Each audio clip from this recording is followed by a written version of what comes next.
Operation Kagar 8వ రోజుకు చేరుకుంది. కర్రెగుట్ట ప్రాంతాన్ని నలువైపుల నుంచి కేంద్ర బలగాలు చుట్టుముట్టినా ఫలితం లేకుండా పోయింది. కర్రెగుట్టపైన కేంద్ర బలగాలు బేస్ క్యాంపులు సైతం ఏర్పాటు చేసుకున్నాయి. దీనిపై తాజా పరిస్థితిని మా వరంగల్ ప్రతినిధి అనిల్ అందిస్తారు. ఆపరేషన్ కగార్లో భాగంగా 8వ రోజు చేరుకుంది. ఉదయం నుంచి పోలీసు బలగాలైతే కర్రెగుట్టల పైకి వెళ్లడం జరుగుతుంది. గత 7 రోజులుగా కొనసాగిన కూంబింగ్ ఆపరేషన్లో కేవలం ఒక ముగ్గురు మృత్యువాత పడిన విషయం అయితే తెలుసు.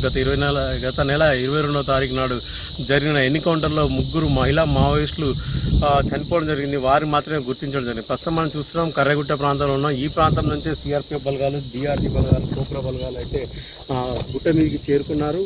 గత 8 రోజులుగా కూంబింగ్ ఆపరేషన్ అయితే ఈ కర్రెగుట్టల పైన అయితే కొనసాగుతుంది. ఇప్పటి వరకు మనకు అందిన సమాచారం మేరకు దాదాపు 20,000 మంది సిఆర్పిఎఫ్ బలగాలు నలువైపులా ఛత్తీస్గఢ్ నుంచి మొదలు పెడితే ములుగు జిల్లా సరిహద్దు వరకు మొత్తం 3 బేస్ క్యాంపులను కర్రెగుట్టల మీద ఏర్పాటు చేయడం జరిగింది. ప్రత్యేకంగా ఈసారి నిన్నటి వరకు ఇక్కడ కమ్యూనికేషన్ నెట్వర్క్ కూడా ఎలాంటిది లేకుండా పోయింది. ప్రస్తుతానికైతే పోలీసు కర్రెగుట్టల మీద కూడా సెల్ ఫోన్ టవర్ను కూడా ఏర్పాటు చేయడం జరిగింది. అక్కడనే 3 బేస్ క్యాంపులు ఏర్పాటు చేసి ఒక్కొక్క బేస్ క్యాంప్లో 3,000 చొప్పున సిఆర్పిఎఫ్ బలగాలు అయితే సేద తీరుతున్నాయి. గత 8 రోజులుగా జరుగుతున్న కూంబింగ్ ఆపరేషన్లో కర్రెగుట్ట మీద ఆసక్తికరమైన విషయాలు అయితే వెలుగులోకి వస్తున్నాయి. ముఖ్యంగా కర్రెగుట్టలో చాలా గుహలు అయితే ఉండడం జరిగింది. ఒక్కొక్క గుహను పోలీసులు కూంబింగ్ ఆపరేషన్ చేస్తూ ఆ గుహ లోపలికి వెళ్ళి అక్కడ మావోయిస్టులు దాక్కున్నారా అనేది కోణంలో సెర్చ్ అయితే చేయడం జరుగుతుంది. మనకు చూస్తున్నాం గత 3 రోజుల క్రితం బయటపడ్డటువంటి సొరంగంలో మాత్రం ఒక శివలింగంతో పాటు ఒక దేవాలయం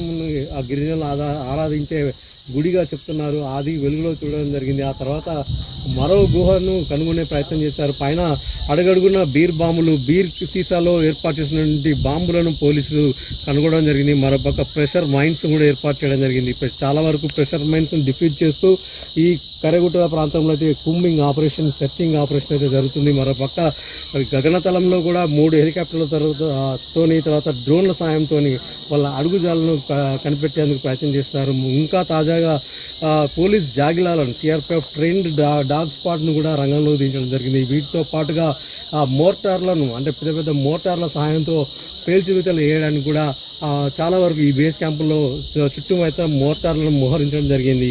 ఏ క్షణంలో ఆయన మావోయిస్టులు విసుగుపడే అవకాశం ఉండడంతో ఆ బేస్ క్యాంప్ల సరిహద్దు ప్రాంతంలో మాత్రం కట్టుదిట్టమైన భద్రత ఏర్పాటు చేయడం జరిగింది. వారి ఆహార పదార్థాలన్నీ కూడా హెలికాప్టర్ల ద్వారా ఆ పైకి రవాణా చేయడం జరుగుతుంది.